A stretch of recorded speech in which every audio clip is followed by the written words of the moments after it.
Seorang perwira yang sangat dihormati dan seorang komandan operasi tempur khusus yang teraniaya menjalin hubungan yang kompleks melalui komunikasi jarak jauh.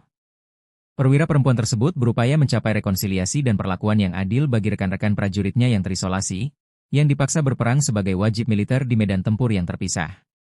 Narasi dibuka dengan Vladilena, seorang letnan militer terhormat di Republik San Magnolia, yang terbangun di kamarnya untuk memulai harinya. Setelah sarapan bersama ibunya, ia berangkat. Terlihat jelas bahwa semua orang memiliki warna rambut dan mata yang sama, menyiratkan kelompok etnis yang seragam. Dalam perjalanan menuju tugasnya, ia melihat laporan berita yang mengklaim kemenangan tanpa korban dari robot tempur tak berawak Republik di markas besar. Saat Lena tiba, dia mendapati para perwira dalam keadaan kacau balau karena konsumsi alkohol yang berlebihan. Dia tidak sengaja mendengar salah satu dari mereka meremehkan pertempuran hari sebelumnya. Yang membuatnya marah adalah diskusi acuh tak acuh mereka tentang drone tempur. Saat dia bergerak untuk menantang penghinaan mereka, dia bertemu Henrietta, yang secara mengejutkan terjaga dan bekerja. Henrietta memberitahunya bahwa dia bekerja sepanjang malam, tidak seperti staf yang lalai. Sebelum Lena melanjutkan ke arah para pencemooh, Henrietta memperingatkannya untuk tidak berdebat, mencatat kepuasan umum mereka karena semua orang percaya musuh akan lenyap dalam 2 tahun. Lena kemudian mendengar para perwira menggerutu tentang pemrosesan laporan dari Sektor 86.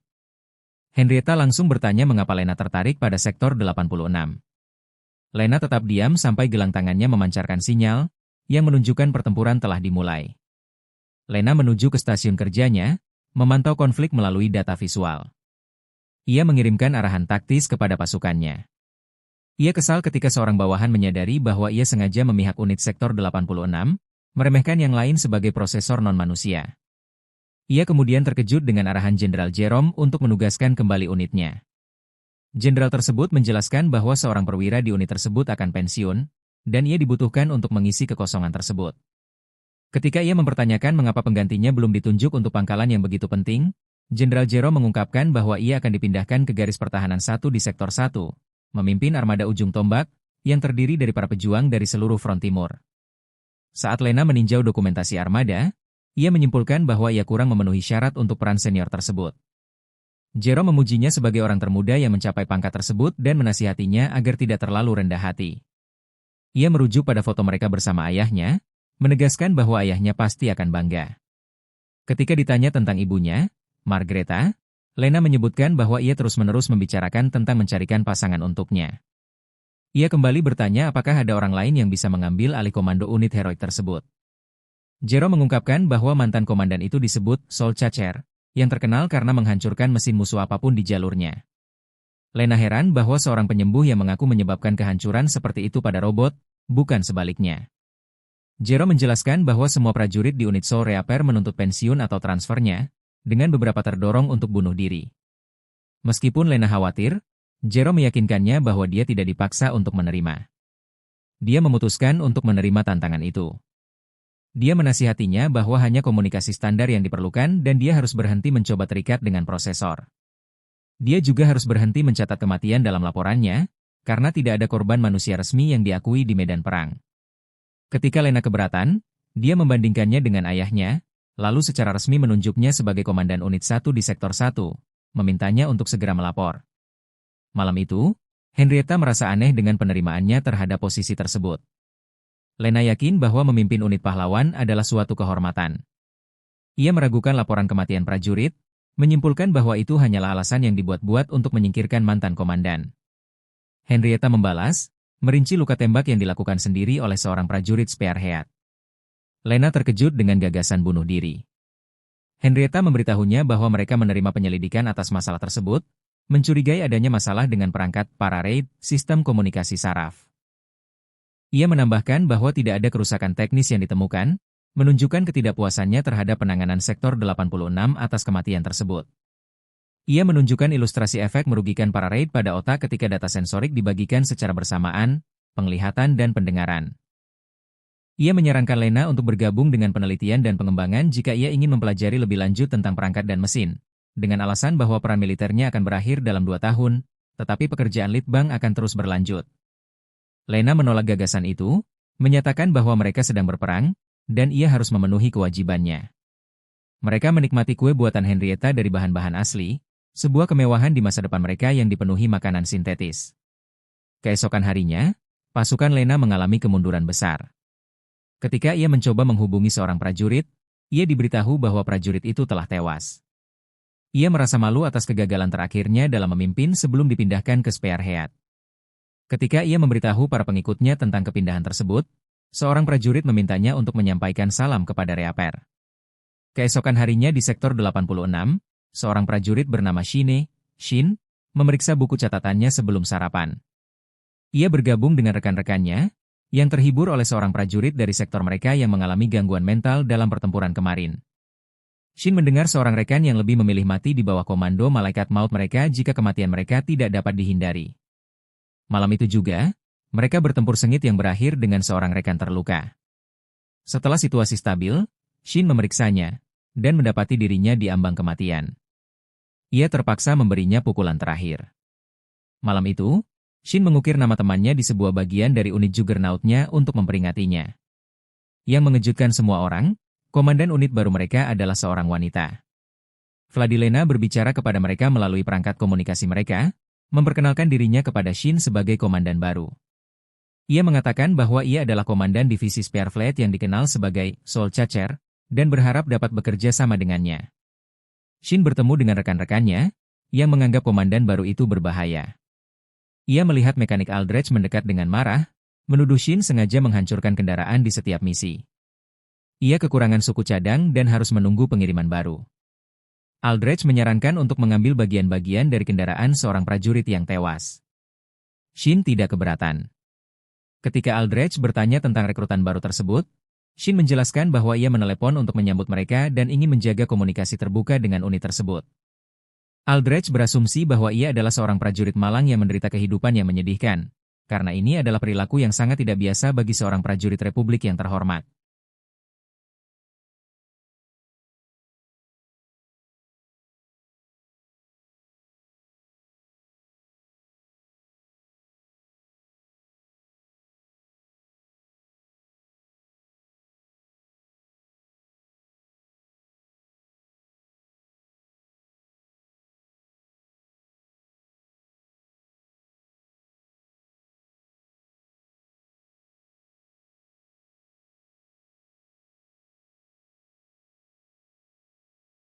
Shin menambahkan besi tua bertulis itu ke dalam koleksi barang-barang milik rekan-rekan mereka yang gugur dalam perang. Keesokan harinya, Shin meninjau catatannya sementara rekan-rekannya bersiap untuk perayaan malam.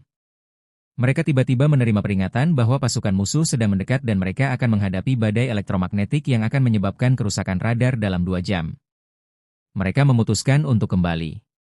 Shin mengadakan pertemuan, menjelaskan bahwa ada satu skuadron pasukan musuh di dekat mereka dengan skuadron lain di belakang mereka. Ia menyusun rencana untuk menjebak mereka di titik tertentu guna menghancurkan sebanyak mungkin kendaraan musuh.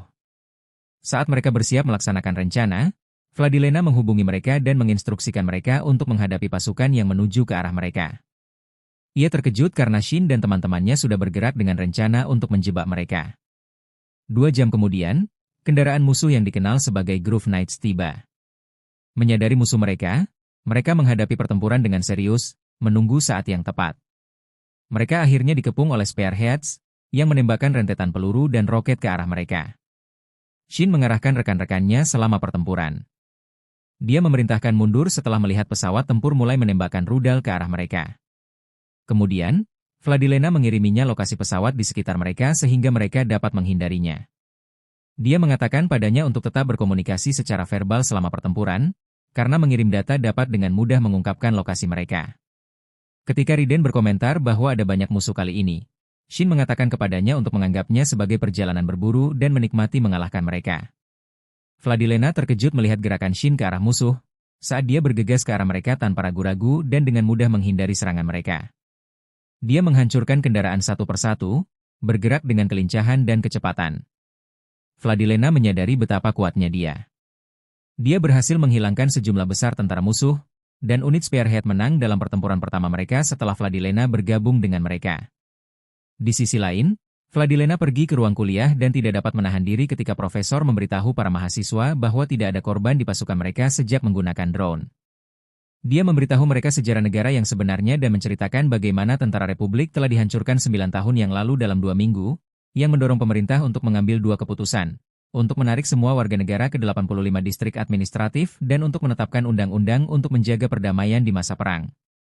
Dia menambahkan bahwa semua orang yang tidak memiliki rambut dan mata perak seperti mereka tidak akan dianggap manusia dan akan ditahan dan diawasi dengan ketat di kamp-kamp penahanan di luar 85 distrik. Beginilah Sektor 86 terbentuk, dipisahkan dari sektor-sektor lainnya dengan membangun benteng di antara mereka. Dia kemudian menunjukkan kepada para siswa sebuah ilustrasi kendaraan tempur dan memberitahu mereka bahwa itu adalah kendaraan yang dikendarai dan dioperasikan oleh manusia, bukan kendaraan tempur otonom seperti yang mereka coba yakini. Tetapi mereka memberitahu mereka bahwa tidak ada manusia di dalamnya karena semua orang di sini tidak menganggap mereka yang berada di Sektor 86 sebagai manusia seperti mereka. Salah satu siswa memberitahu dia bahwa mereka bukanlah manusia, tetapi hanya setengah manusia yang gagal berevolusi dan mencapai level mereka. Dia memberitahu dia bahwa mereka yang berada di Sektor 86 adalah manusia dan mati setiap hari dalam perang dan bahwa dia bertempur bersama mereka. Dia terkejut ketika salah satu siswa bertanya apakah dia pernah ke medan perang sebelumnya. Kemudian dia harus memberitahu mereka bahwa dia pernah ke medan perang sekali tetapi tidak bertempur karena satu-satunya orang yang dipaksa mempertaruhkan nyawa mereka dalam pertempuran adalah 86. Pada saat itu, sang profesor mulai menegurnya dan menuduhnya mendukung 86. Ia bertanya kepadanya apa yang dilambangkan oleh bendera nasional mereka.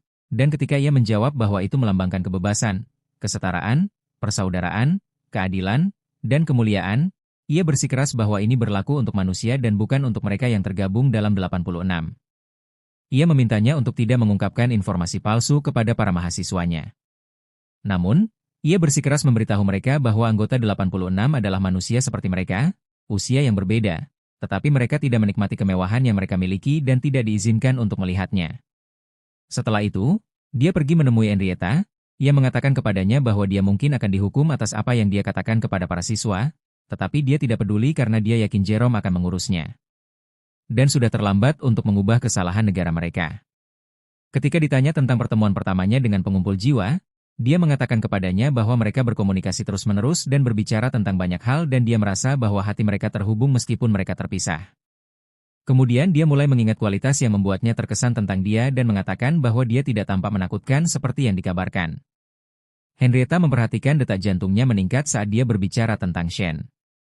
Dan ketika dia kembali ke kamarnya, dia menggunakan parah reat untuk menghubunginya dan menikmati berbicara dengannya sepanjang malam. Sementara itu, para penghuni 86 sedang asyik bermain dan makan. Selagi Shen membaca buku hariannya, Riden bertanya tentang Flatilina dan mengatakan bahwa jika mereka mulai bergerak sesuai instruksinya, mereka akan memulai dari titik awal yang ideal. Riden mengatakan bahwa menurutnya Flatilina bukan sekadar gadis kaya yang manja. Dan ketika teman-temannya menelepon, ia terpaksa mengakhiri percakapan dan bergabung dengan mereka. Setelah Shen ditinggal sendirian, Anju menghampirinya dan memberinya sepotong kue yang telah disiapkannya. Anju penasaran dengan apa yang dibaca Shen, jadi Shen mengatakan bahwa Shen mulai membaca ketika ia merasa hampir tenggelam dalam pikirannya. Kemudian Vladilena menghubungi mereka melalui parareat dan beberapa dari mereka merasa kesal karena Shen telah menghubungi mereka setiap hari selama seminggu. Shen mengatakan bahwa mereka hanya nongkrong untuk menghabiskan waktu dan Anju mengungkapkan ketidakpuasannya karena laporan yang ditulis Shen sejak kedatangannya di Spareflat semuanya sama. Anju bertanya mengapa ia tertarik dengan apa yang terjadi di medan perang dan Shen menjawab bahwa bagian dari pekerjaannya sebagai komandan adalah menganalisis taktik dan formasi armada. Anju memintanya untuk mengirimkan laporan secara teratur dan agar Anju membacanya. Shen mengatakan bahwa Shen tidak pandai membaca dan menulis karena tidak ada sekolah di sektor mereka. Kai mengatakan bahwa Shen hanya mengarang cerita karena ia terlalu malas untuk menulis laporan. Dia segera menjadi takut Shen akan membunuhnya dan akhirnya terpaksa mengirim laporan tertulis kepada Vladilena yang berisi semua misi yang telah dia lakukan. Dia kemudian memberitahu semua orang bahwa dia seusia dengan mereka dan bertanya berapa lama mereka telah berada di ketentaraan. Mereka mengatakan kepadanya bahwa mereka semua berada di tahun keempat mereka sementara Shen berada di tahun kelimanya, yang menjadikannya pemimpin mereka.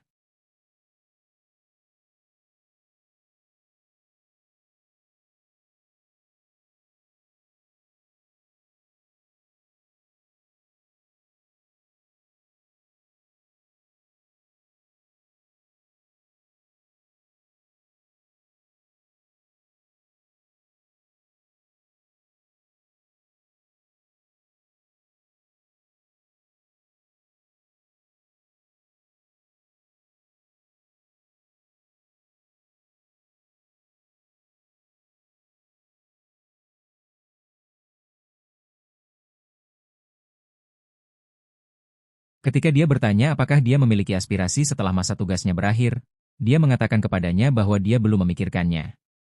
Dia mengungkapkan keyakinannya bahwa ibunya akan menyenangkan jika dia mencoba memikirkan sesuatu dan Shen merasa bahwa dia mungkin benar. Keesokan harinya, Haruto menyarankan agar para pemuda itu pergi dan mengintip gadis-gadis yang sedang mandi di sungai. Ketika dia menolak dan merasa malu, Haruto mengatakan bahwa mereka mungkin akan mati besok dan mereka harus memanfaatkan kesempatan selagi masih hidup. Dia bersikeras pada pendapat Haruto dan mengatakan bahwa mereka seharusnya menjadi teman setia satu sama lain dan menganggapnya sebagai pengkhianatan. Di sisi lain, gadis-gadis itu menikmati waktu mereka mandi di sungai sementara Kai puas duduk di bebatuan dan merenungkan pemandangan. Kemudian gadis-gadis itu terpikir untuk saling bertanya apa pendapat mereka tentang Shen sebagai pribadi. Beberapa dari mereka menggoda Karina mengetahui bahwa dia menyukainya, tetapi dia terus menyangkalnya. Kai mengatakan bahwa dia bukan orang jahat dan bahwa dia menyukai ketenangan dan kebijaksanaannya, yang membuat Karina merasa cemburu. Kai mengatakan kepadanya bahwa dia akan mengejarnya jika dia tidak begitu peduli padanya, yang membuat Karina tersipu semerar rambutnya, dan dia terus menyangkal kekagumannya padanya. Tetapi mereka semua yakin akan perasaannya yang sebenarnya. Sementara itu, dia dan teman-temannya akhirnya mengintip gadis-gadis itu dari balik semak-semak. Haruto dan Teoto terkejut karena dia tiba-tiba memutuskan untuk menemani mereka dan menatap gadis-gadis itu lebih lama dari mereka. Dia membenarkan hal ini dengan mengatakan bahwa dia datang untuk mengamati perilaku mereka. Dia akhirnya terekspos setelah mereka mendorongnya keluar dari rumput yang menyebabkan gadis-gadis itu memutuskan untuk melemparinya dengan batu. Anju melemparkan pisau ke arahnya dan mendekatinya untuk bertanya mengapa dia datang dan dia merasa seperti akan mengompol karena takut. Kai menduga bahwa dia tidak datang sendirian dan berhasil memukul Teoto dengan batu yang menyebabkan penemuan mereka bertiga dan interogasi langsung mereka. Ketika Kai bertanya kepada mereka apa yang mereka cari, dia harus menjelaskannya kepada mereka setelah Teoto dan Haruto mengelak pertanyaan itu dan mengatakan kepada mereka bahwa mereka datang untuk menanyakan sesuatu kepada mereka. Karina mengatakan kepada mereka bahwa mereka bisa menggunakan parareat, tetapi Teoto meminta maaf, mengatakan bahwa mereka tidak ingin mengganggu kesenangan mereka dan akan canggung jika mereka berbicara tentang hal-hal romantis. Ketika Haruto menyebutkan kekaguman Karina pada Shen, para gadis teralihkan dan mengira mereka telah melupakannya. Namun, mereka segera mendapati Kai kembali bertanya tentang hal yang ingin mereka tanyakan. Ketiganya merasa bingung hingga dia berpikir untuk bertanya tentang arti kata Yubai. Pada saat itu, mereka bertiga akhirnya dipukuli habis-habisan. Malam harinya, Karina merasa kesal dengan percakapan Shen yang terus-menerus dengan Vladilena setiap malam. Jadi, dia bergegas keluar kamar, diikuti oleh dia. Dia mengungkapkan ketidakpuasannya dengan situasi tersebut dan mengatakan bahwa Shen harus menghabiskan waktu bersama mereka karena mereka bisa mati kapan saja. Dia mencoba meyakinkannya bahwa itu hanya sementara dan bahwa Vladilena pada akhirnya akan berhenti menelepon dan itu hanya membuang-buang waktu. Dia kemudian menyarankan agar dia memberitahu Shen betapa kesalnya dia tentang kehadiran wanita itu di antara mereka dan bahwa dia ingin Shen mengakhirinya. Karina sedikit tenang dan meminta maaf kepadanya atas ledakan amarahnya, mengatakan kepadanya bahwa dia tidak bisa memaafkan orang-orang berambut perak berkulit putih karena mereka adalah orang-orang yang telah menyebabkan kematian ibunya setelah menggunakannya sebagai target pelatihan, seolah-olah dia hanya boneka. Setelah itu, mereka kembali ke yang lain, dan Vladilena masih mengobrol dengan mereka tentang banyak hal. Raiden mengatakan kepadanya bahwa kegelapan selama pertempuran begitu tebal sehingga membuat malam tampak menakutkan bagi mereka. Namun dia ingat ketika dia melihat bintang-bintang berkelap-kelip di langit untuk pertama kalinya dan ragu untuk menyebutkan apa yang telah dia katakan saat itu tetapi terkejut bahwa dia masih ingat dan mengatakan kepadanya bahwa dia telah mengatakan bahwa jika ini adalah hal terakhir yang akan dia lihat, itu mungkin tidak terlalu buruk. Raiden merasa malu karena mengatakan itu kepada Vladilena, dan mereka terkejut ketika dia mengatakan kepada mereka bahwa dia berharap untuk melihat pemandangan seperti itu suatu hari nanti, karena lampu-lampu di kotanya tidak pernah padam di malam hari. Kai mengatakan kepadanya bahwa malam-malam di sini sangat gelap dan mereka terisolasi dari segalanya. Vladilena penasaran apakah ia membencinya, dan Kai menjawab bahwa ia marah karena sulitnya hidup di sektor ini, dan ia tidak bisa mencintai orang-orang yang menganggap mereka tidak manusiawi, mengisolasi mereka di daerah terpencil, dan memaksa mereka untuk terus-menerus bertarung. Meskipun demikian, ia percaya bahwa Alba seperti dirinya tidaklah buruk, sama seperti tidak semua 86 orang hebat. Kai menambahkan bahwa ia berasal dari salah satu ras paling langka di sektor ini, tetapi banyak hal telah terjadi di unit sebelumnya. Meskipun demikian, ia tidak akan membencinya hanya karena ia seorang Alba. Ia mengaku bahwa ia kini memandang Alba sebagai wanita yang menarik. Sebelumnya, Vladilena bersama Henrietta di perpustakaan terbengkalai untuk mengumpulkan bukti, Dan Henrietta mengatakan kepadanya untuk tidak terlalu terlibat dengan 86. Ia mengatakan bahwa mereka semua manusia dan saling percaya. Kemudian, Henrietta berhasil menemukan peta yang menunjukkan lokasi sektor 86 dan sekitarnya. Setelah itu, Flatilina kembali ke kamarnya dan memutuskan untuk menggunakan peta itu untuk membantu mereka dalam pertempuran. Ia menggunakan pembacaan parah untuk berkomunikasi dengan 86. Dan ketika ia berbicara dengan mereka, ia terkejut mendengar suara kucing. Mereka mengatakan kepadanya bahwa itu adalah kucing yang mereka rawat setelah diserang oleh tank yang menewaskan orang tuanya. Dan karena alasan itu, kucing itu lebih suka tinggal bersama Shane daripada yang lain. Flatilina senang mendengarkan cerita mereka dan belajar lebih banyak tentang cara hidup mereka di sektor tersebut. Ketika ia bertanya kepada mereka nama kucing itu, mereka mengatakan kepadanya bahwa semua orang memanggilnya apapun yang mereka inginkan, jadi tidak memiliki nama khusus. Dia menggambar seekor kucing di bagian bawah halaman buku hariannya. Kemudian ia mendapati KAI bercerita bahwa ia semakin tertarik padanya dan ingin tahu pendapatnya tentang sesuatu. Ketika ditanya mengapa ia begitu tertarik pada mereka, ia menjawab bahwa ia telah lama diselamatkan di medan perang oleh seorang dukun yang mengatakan betapa bangganya KAI berkontribusi dalam melindungi tanah airnya, dan inilah yang memotivasinya untuk terus berjuang. Tergerak oleh kata-katanya, ia yakin bahwa mereka semua harus mengikuti jejaknya dan mengungkapkan ketidakpuasannya, bahwa mereka selalu diminta untuk bertarung, tetapi tidak pernah melihat mereka bertarung, dan bahwa kaumnya sendiri bahkan tidak mencoba berkomunikasi dengan mereka. Tiba-tiba, ia terkejut mendengar KAI bertanya apakah ia masih perawan. Kemudian ia mendengar suara dari arah KAI dan mencoba membenarkannya dengan mengatakan bahwa ia tidak bermaksud mengatakan arti harfiah dari kata itu, tetapi ia percaya Flatilina hanyalah seorang gadis kecil yang menganggap seluruh dunia penuh dengan bunga, yang membuatnya bukan orang jahat. Jadi, ia memperingatkannya bahwa pekerjaannya saat ini tidak cocok untuknya dan bahwa ia tidak boleh terlibat dengan mereka karena mereka tidak memperjuangkan tujuan mulia.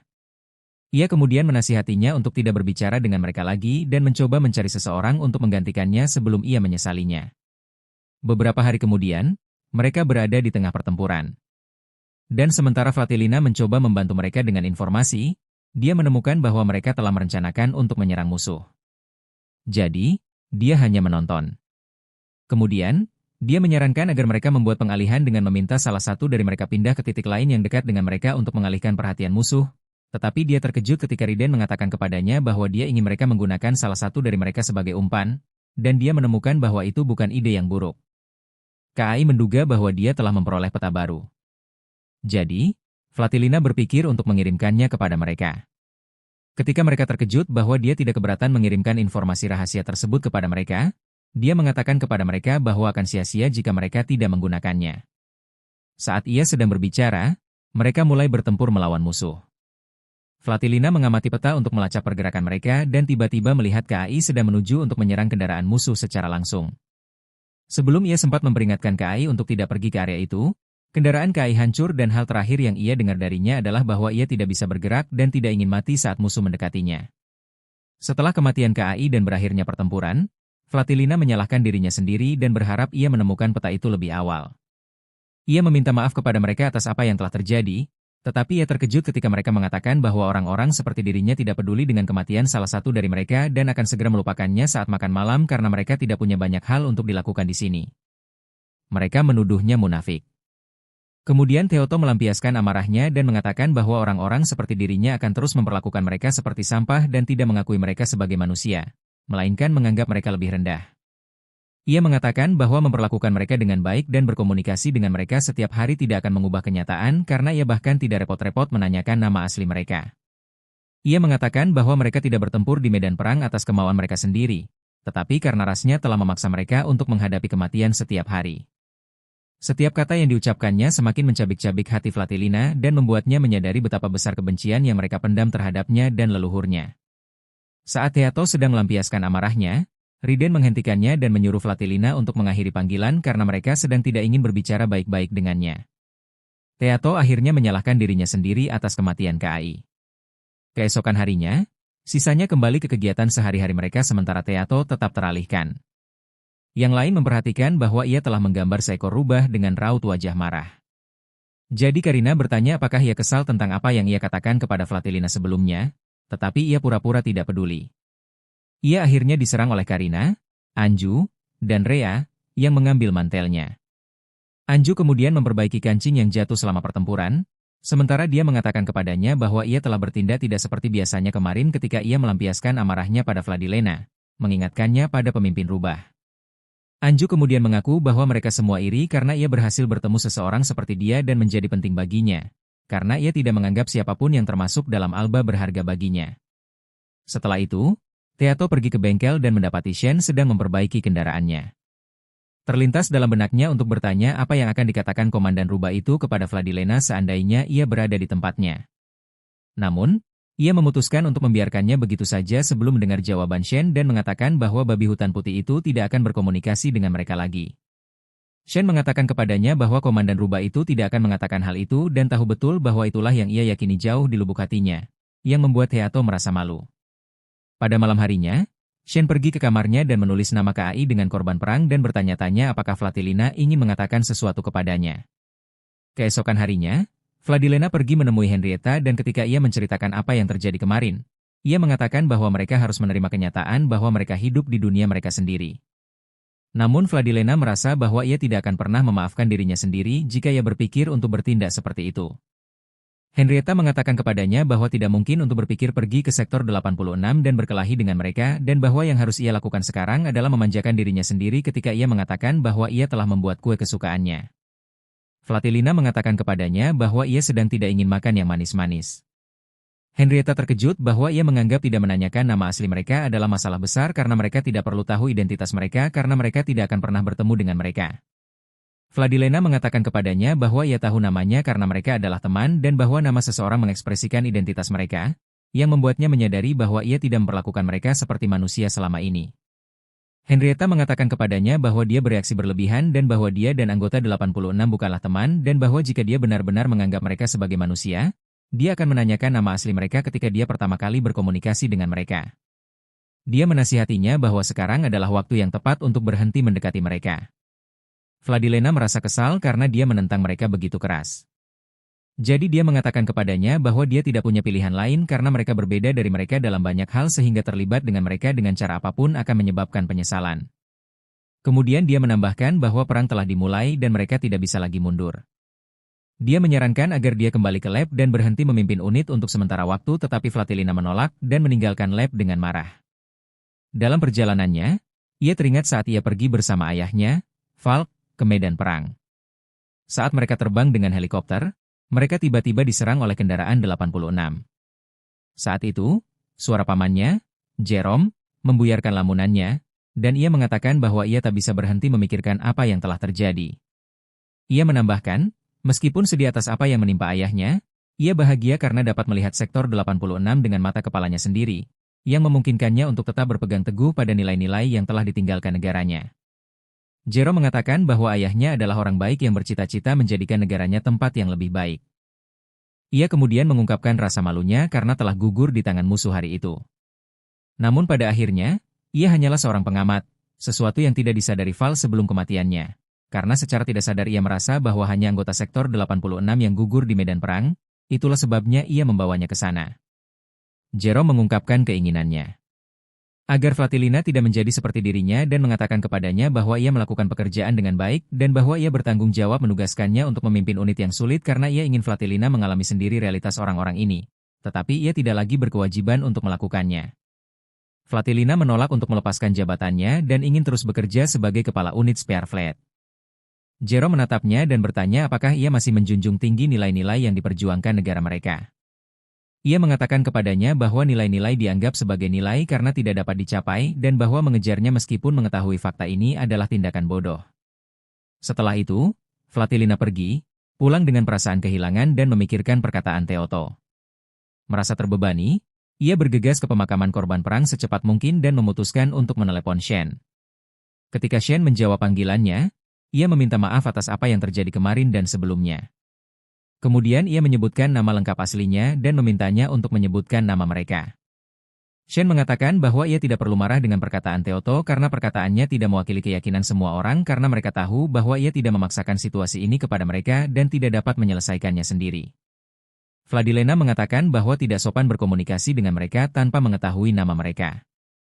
Namun, Shen mengatakan bahwa hal itu tidak perlu karena mereka dipaksa mengenakan lencana identifikasi di barak meskipun armada tidak dapat dicegat dan bahwa file-file prosesor dienkripsi dari mereka semua agar mereka tidak diperlakukan sebagai manusia seperti mereka. Vladilena merasa marah dan mengatakan bahwa tindakannya itu pengecut.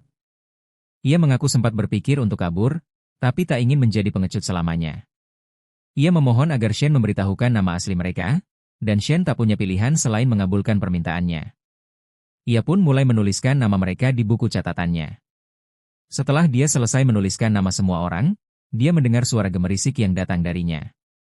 Dan dia mengatakan padanya bahwa dia mengukir nama KAI karena 86 tidak memiliki kuburan. Jadi mereka memotong anggota badan unitnya dan berjanji bahwa ketika salah satu dari mereka meninggal, mereka akan mengukir namanya di sepotong kendaraannya sampai yang terakhir selamat membawa sisanya ke tujuan akhir mereka. Dan itu selalu berakhir padanya, yang terakhir selamat. Jadi dia menganggap ini bagian dari pekerjaannya di unit. Vladilena terkejut oleh kenyataan bahwa dia telah melakukan ini selama 5 tahun. Dan ketika dia bertanya berapa banyak orang yang telah meninggal sejauh ini, dia menjawab bahwa ada 561. Dan dia masih mengingat mereka semua karena dia merasa bertanggung jawab untuk membawa semua orang yang telah berjuang bersamanya ke tujuan akhir mereka. Vladilena menyadari bahwa inilah mengapa semua orang memanggilnya pengumpul jiwa dan dia mengatakan kepadanya bahwa dia tidak pernah menghadapi orang-orang yang dia tinggalkan untuk mati dan hanya merasa bersalah tentang hal itu dan ingin meminta maaf kepada semua orang. Shen memutuskan untuk membawanya kepada mereka agar ia bisa mengungkapkan perasaannya kepada mereka dan ia tidak ragu untuk meminta maaf kepada semua orang atas apa yang terjadi kemarin dan atas perilakunya selama ini. Ia memberitahu mereka nama aslinya dan bahwa ia baru saja menyadari bahwa ia tidak memperlakukan mereka sebagai manusia.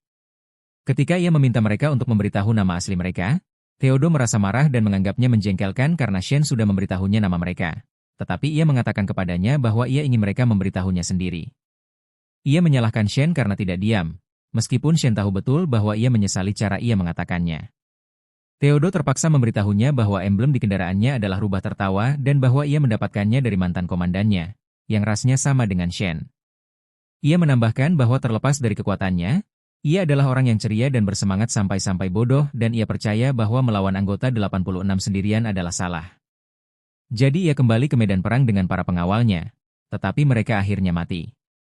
Lalu ia mengatakan kepadanya bahwa ia tidak memintanya melakukan hal yang sama, tetapi ia tidak akan menganggapnya sebagai salah satu dari mereka selama ia bersembunyi di balik tembok. Kemudian ia menyebutkan namanya di akhir pidatonya, dan semua anggota 86 mengikutinya.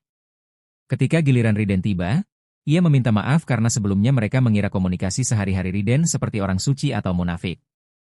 Meskipun demikian, ia setuju dengan Theodo bahwa mereka tidak akan menganggapnya sebagai bagian dari mereka dan tidak akan ada yang berubah apapun yang terjadi.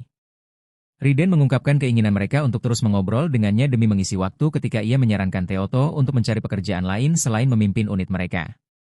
Theodo mengatakan akan terus menghubungi mereka jika itu bisa membantu mereka bersenang-senang. Saat Shen sedang menuju kamarnya, Vladilena menyadari bahwa Shen belum menyebutkan namanya. Ia mengatakan bahwa ia lupa, dan ketika ia menyebutkan nama lengkapnya, ia terkejut ketika Shen bertanya apakah ia mengenal seseorang bernama Si, yang dijuluki Doolahan. Setelah Shen mengingat sekilas kenangannya dengan orang ini, ia mengatakan bahwa ia adalah kakak laki-lakinya. Vladilena teringat saat ia hampir meninggal setelah helikopter yang ditumpanginya jatuh bersama ayah dan pengawalnya. Setelah mereka semua tewas, ia gemetar ketakutan ketika melihat salah satu kendaraan musuh maju ke arahnya dan hendak menembakinya. Kemudian salah satu kendaraan tentara 86 muncul tepat pada waktunya untuk menyelamatkannya. Setelah berhasil menghancurkan kendaraan tersebut, komandan keluar untuk memeriksanya dan ternyata ia adalah Shuri, kakak laki-laki Shen. Ia kemudian membawanya dan menawarkan permen. Ketika ia hendak pergi, Vladilena menceritakan apa yang dikatakan ayahnya tentang mereka melakukan hal-hal buruk kepada 86 dan bertanya mengapa ia melindunginya meskipun demikian. Dia menjawab bahwa mereka adalah bagian dari negara dan merupakan tugas mereka untuk berjuang dan melindungi negara mereka dan bahwa dia menganggapnya sebagai masalah harga diri dan bersumpah untuk terus berjuang sampai akhir. Shuri terkejut ketika dia mendekatinya dan memberinya coklat batangannya. Dia mengatakan kepadanya bahwa dia memiliki adik laki-laki yang seusia dengannya dan mengharapkan dia tumbuh dan menjadi kuat. Dia kemudian membagi coklat batangan di antara mereka ketika dia bertanya mengapa dia belum melihat saudaranya. Dia mengatakan kepadanya bahwa dia belum bisa pulang.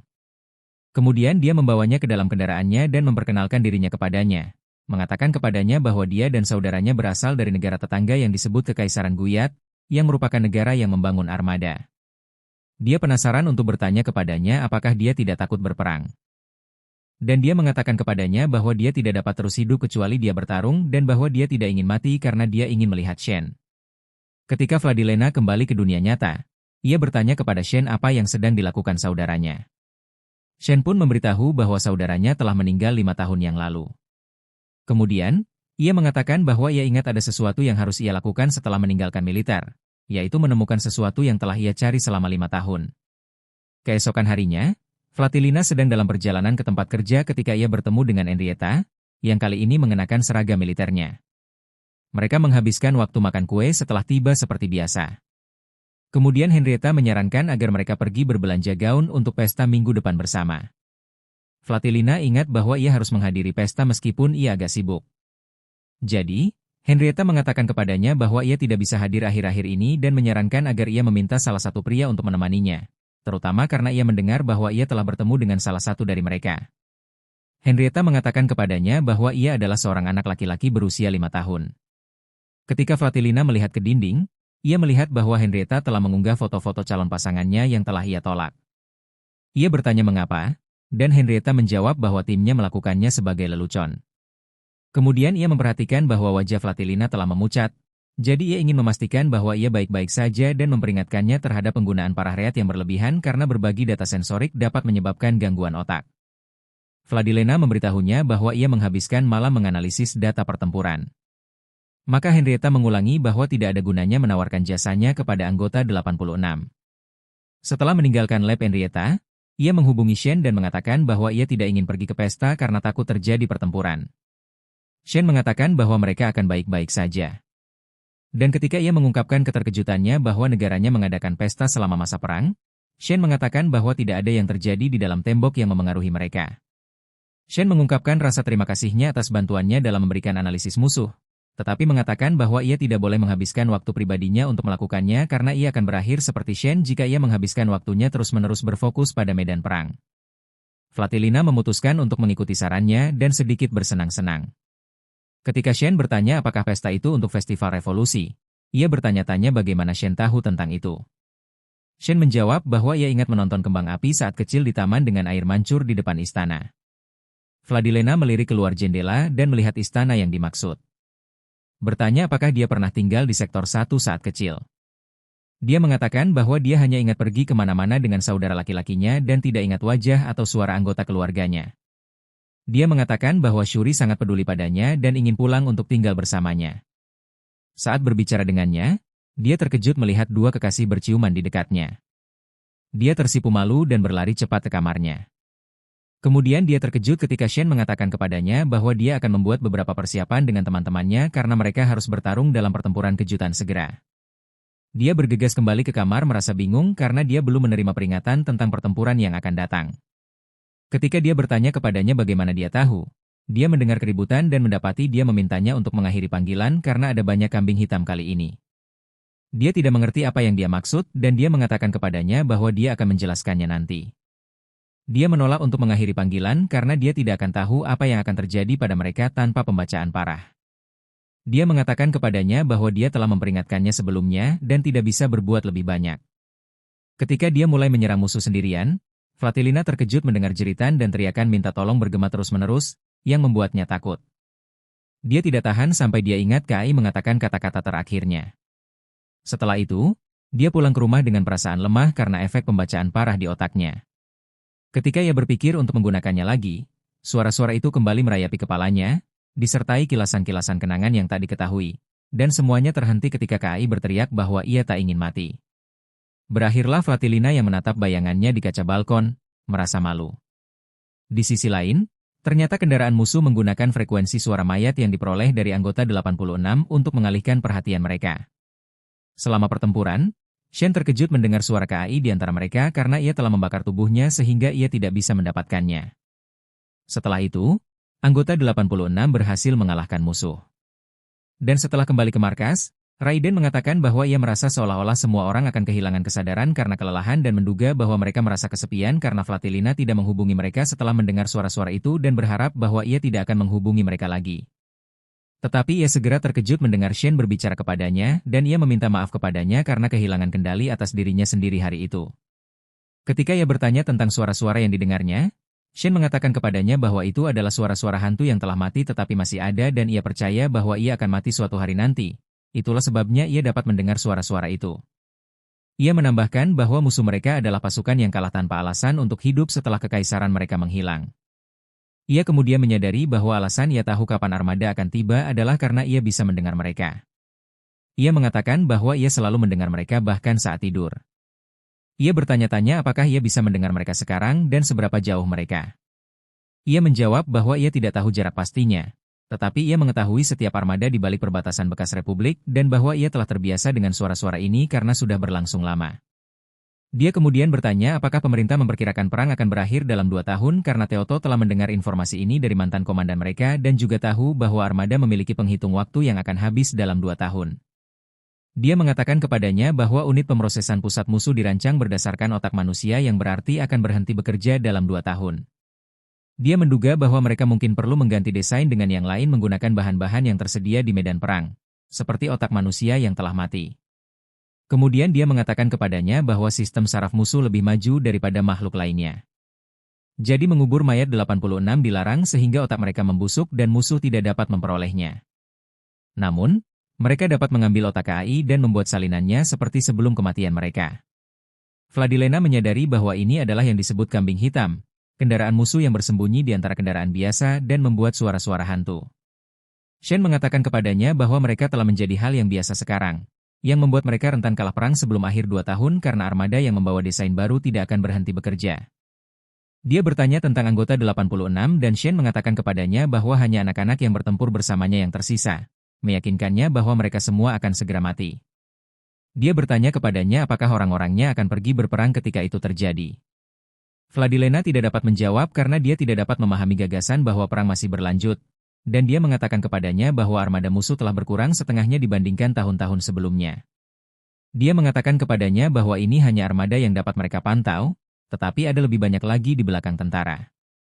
Dia menambahkan bahwa domba hitam masih mampu mendapatkan perawatan yang lebih baik daripada armada reguler, yang telah mengalami kerusakan besar ketika mengambil alih otak orang mati dan bertanya-tanya apa yang akan terjadi jika mereka mendapatkan otak yang tidak rusak milik seorang komandan yang memimpin armada. Vladilena terkejut bahwa ini bukan sebuah hipotesis dan bahwa mereka benar-benar ada. Shen mengatakan kepadanya bahwa ia dapat mendengar suara mereka karena suara komandan terdengar sangat jauh dan bahwa salah satu dari mereka berada di belakang sektor tempur 1. Vladilena berpikir bahwa mereka harus menghancurkan armada sebelum 86 armada itu musnah dan ia bersumpah untuk melakukan yang terbaik untuk membantu mereka karena ia juga ingin membantunya tetap hidup sampai masa tugasnya berakhir dan ia meninggalkan tentara. Shen teringat masa kecilnya saat ia sedang bertarung, dan akhirnya terjebak di dalam sebuah perpustakaan besar. Setelah pertarungan berakhir, ia berkeliaran sendirian di luar hingga akhirnya tiba di depan sebuah kendaraan berlogo Reaper yang di dalamnya terdapat mayat yang sedang membusuk. Ia kemudian menyadari bahwa ia telah menemukan jasad Shuri setelah kematiannya dan kepalanya telah diambil. Bertahun-tahun kemudian, para anggota 86 menderita panas yang hebat saat mereka berkeliaran di kendaraan mereka dan saling mengenal karena masing-masing dari mereka berasal dari negara atau wilayah yang berbeda. Setelah dia, Haruto, dan Louis menjadi teman, mereka tidak bisa berhenti berbicara tentang gadis-gadis yang mereka kagumi. Kemudian, Teato dan Nico bergabung dengan mereka dan dia akhirnya terekspos di depan semua orang setelah Teato berkata dengan keras bahwa dia ingin berbicara dengan Anju. Kemudian, dia terkejut ketika dia berjalan ke arahnya. Jadi, dia mencoba membuat alasan dan bertanya apakah dia satu-satunya gadis di kelompok mereka. Nico memberitahu mereka bahwa dia telah mendengar bahwa ada seorang gadis kaya yang bekerja sebagai perwira yang bertanggung jawab atas unit-unit tersebut. Dan kemudian mereka semua mulai mengejek dan menggertaknya. Teoto menggambar karikaturnya yang membayangkannya dengan tubuh seorang wanita dan kepala seekor babi. Dan mereka semua membayangkan reaksinya ketika dia mulai berbicara kepada mereka sementara dia dengan sinis mengatakan bahwa dia mungkin seorang dewi yang telah turun ke bumi untuk menyelamatkan mereka. Setelah itu, semua orang menghabiskan waktu mereka menari dan bermain sementara Shen memperhatikan mereka dari jauh. Kai bergabung dengannya, bertanya-tanya apakah mereka berada di bawah pengaruh alkohol, tetapi dia mengatakan kepadanya bahwa mereka hanya bersenang-senang karena cangkir hanya berisi air. Dia melihat sekeliling dan melihat banyak pohon berbunga dan ingat bahwa pada awalnya orang-orang yang menuju medan perang membenci bunga sakura karena mereka memiliki umur yang pendek, mekar dan gugur pada saat yang sama. Kemudian dia menunjuk Shen di kapalnya dan mengatakan kepadanya bahwa dialah yang membuat lambang di atasnya. Ketika dia bertanya kepadanya tentang lambang di kapalnya, dia mengatakan kepadanya bahwa itu bukan miliknya. Ketika Nico mengundang mereka untuk bergabung, dia mengungkapkan kebahagiaannya karena tidak ada serangan mendadak selama mereka di sini. Kemudian gadis itu bergabung dengan mereka dan menceritakan kepada KAI cerita umum tentang lambangnya, bahwa dia seharusnya menjadi pencabut nyawa yang mencari kepalanya yang hilang. Mereka menduga jika ia menghilangkan bekas luka di lehernya, mereka tidak akan menemukan kepalanya.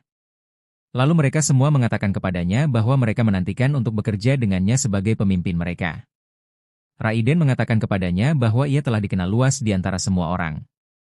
Dan kemudian semua orang terkejut dengan kemunculan tiba-tiba bintang jatuh di langit dan bergegas untuk melihatnya, meninggalkannya. 4 bulan kemudian, anggota 86 bertempur di tempat yang sama di bawah pimpinan Flatilina setelah kehilangan banyak rekan mereka hari itu. Kemudian mereka terkejut mendapati diri mereka berhadapan dengan kendaraan jenis Scorpion yang jumlahnya lebih banyak dan lebih kuat dari mereka.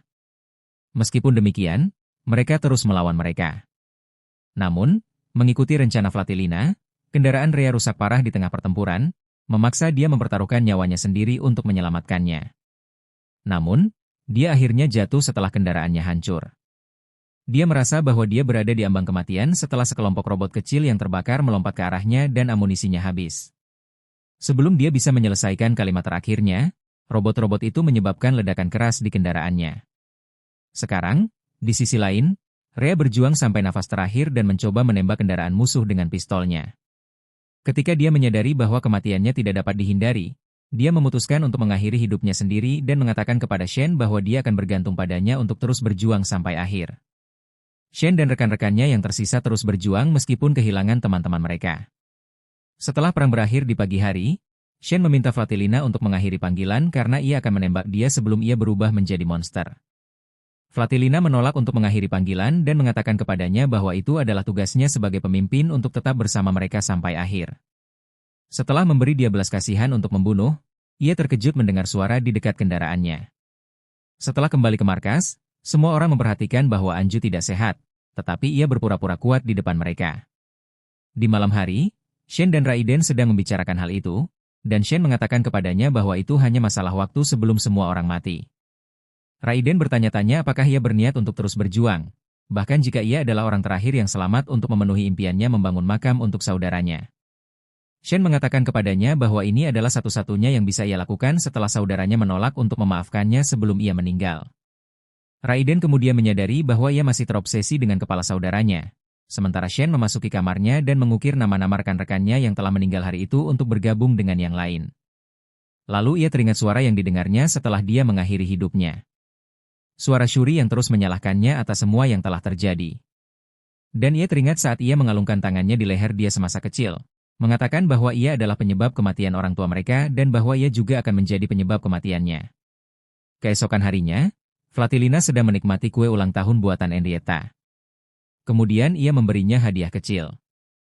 Flatilina terkejut karena Henrietta membawa hadiah lain dan mengatakan bahwa ia sudah menerima hadiah pertamanya. Ia kemudian bertanya-tanya mengapa Henrietta memilih kursi goyang sebagai hadiah untuknya. Henrietta mengatakan kepadanya bahwa seseorang bernama Nicolaus telah memberikannya kepadanya, tetapi dia tidak menggunakannya. Kemunculan Flatilina baru-baru ini memberinya kesan bahwa dia butuh tidur, jadi dia pikir itu akan menjadi hadiah yang cocok untuknya. Ketika Henrietta bertanya kepadanya tentang apa yang ingin dia tanyakan, Flatilina merasa bingung dan bertanya-tanya apakah pembacaan parah secara teoritis dapat memengaruhi otak. Dia menjawab bahwa dalam kasus ini, mereka akan membuka tengkorak terapis dan melakukan pemeriksaan menyeluruh pada otaknya, yang merupakan apa yang akan mereka lakukan dengan Shen. Setelah selesai, mereka akan membuangnya, tetapi ketika sampai pada seorang petugas, dia akan dipindahkan ke unit lain. Setelah pemeriksaan, Flatilina terkejut mendengar ini dan memutuskan untuk segera pergi. Henrietta kemudian mengatakan kepadanya bahwa dia akan membuat kue seperti biasa tahun depan. Malam harinya, Flatilina duduk di kamarnya, memandangi gambar yang telah dibuatnya, membayangkan seperti apa rupa 86 anggota tersebut. Ia merasa kasihan karena Shen harus mengorbankan rekan-rekannya demi mencegah mereka menjadi bagian dari armada musuh.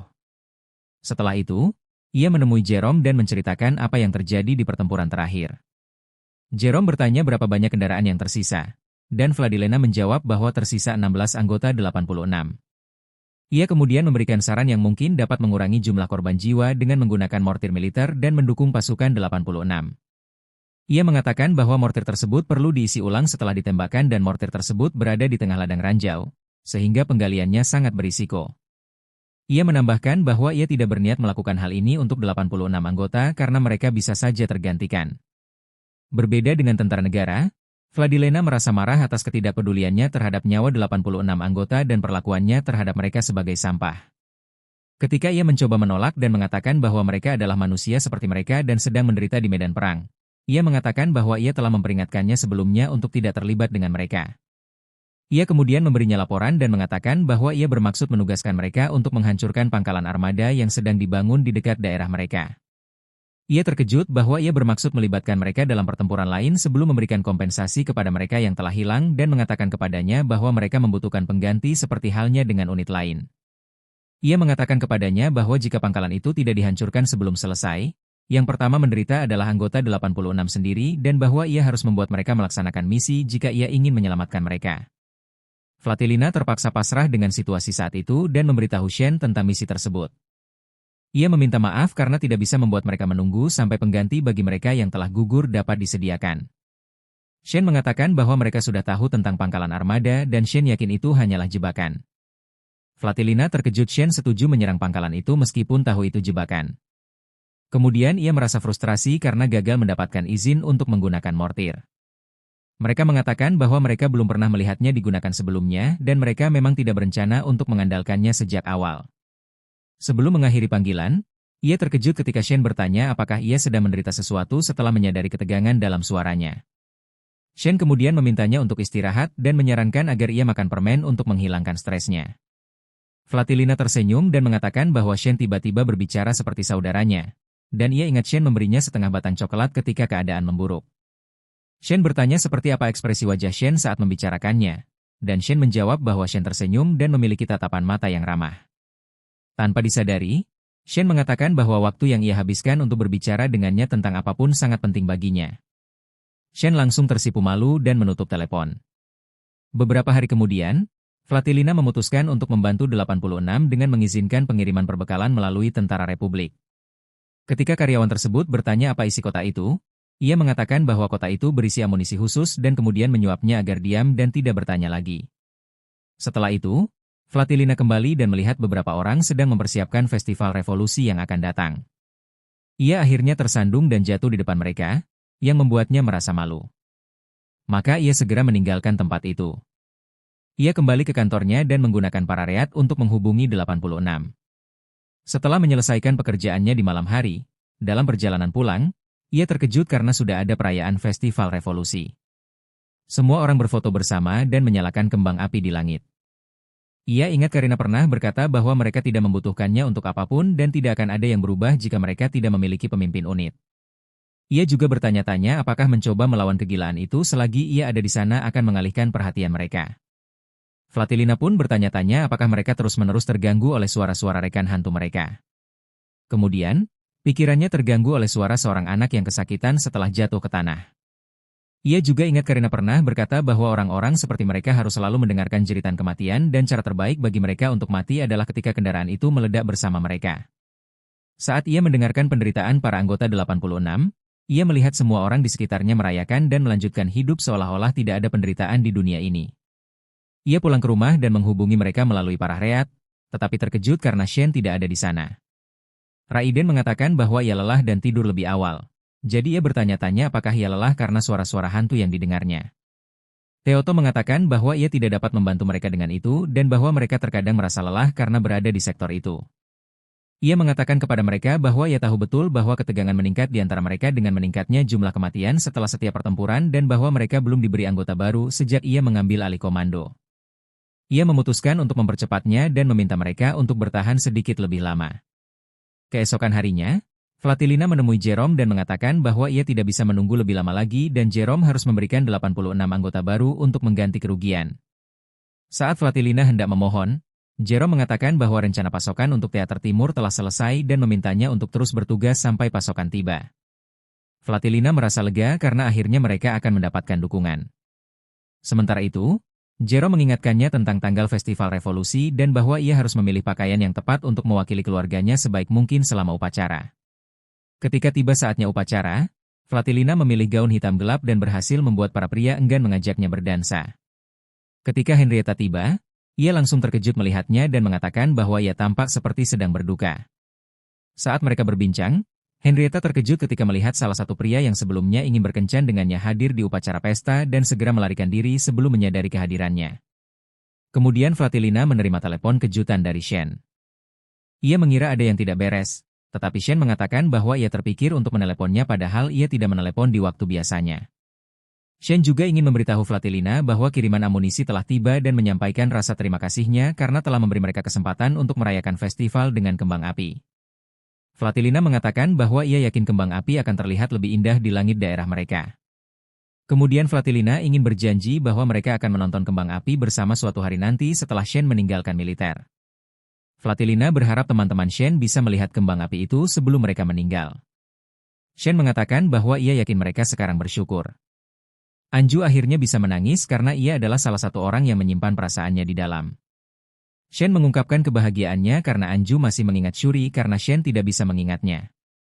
Ketika Shen bertanya apakah Anju akan tetap mengingat mereka setelah mereka semua meninggal, Anju merasa sedih dan berjanji tidak akan membiarkan orang lain mati. Pagi itu, Shin menerima kiriman amunisi dari tentara negara bagian dan harus menanggung ejekan dan penghinaan mereka agar tidak menimbulkan masalah bagi Vladilena. Setelah mereka pergi, ia membuka kotak itu dan menemukan satu set kembang api besar di dalamnya. Yang lain gembira ketika mereka melihat kembang api itu.